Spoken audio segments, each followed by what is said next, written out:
मन्नत उस समय पाजी और एक औरत के साथ बातचीत में व्यस्त होती है क्योंकि उसका पूरा ध्यान सच का सबूत इकट्ठा करने पर लगा हुआ है।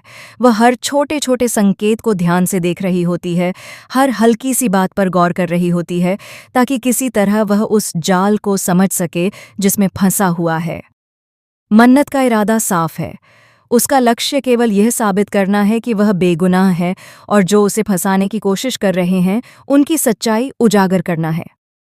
कहानी में एक महत्वपूर्ण मोड़ तब आता है जब मन्नत अपने धैर्य और समझदारी का उपयोग करते हुए उस औरत को पकड़ लेती है जिसने फर्जी साइन के सहारे उसे फंसाने की कोशिश की थी। यह औरत न केवल चालाक और धूर्त है, बल्कि उसने पूरी योजना इस तरह बनाई थी कि सब कुछ मन्नत की गलती दिखाई दे। उसने झूठ बोलकर यह साबित करने की कोशिश की कि वही गोले में जहरीला पानी डालने वाली थी ताकि मन्नत पर संदेह हो और उसके खिलाफ कोई भी कार्रवाई की जा सके।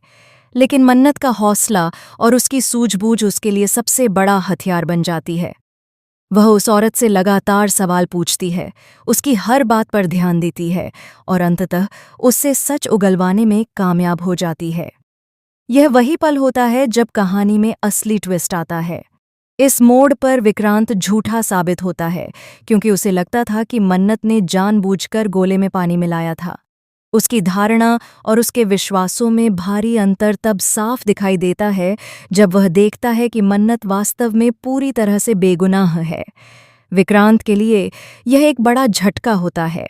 उसे अपने गलतफहमी का एहसास होता है और वह समझ पाता है कि उसने किसी निर्दोष पर आरोप लगाने में कितना बड़ा कदम उठाया।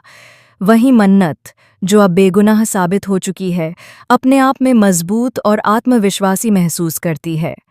इस पूरे घटनाक्रम के बाद विक्रांत और मन्नत के बीच की टशन और बढ़ जाती है क्योंकि अब उनके रिश्तों में नया तनाव पैदा हो गया है, नई चुनौतियां सामने आई हैं और हर कोई यह जानने के लिए उत्सुक है कि आगे क्या होने वाला है।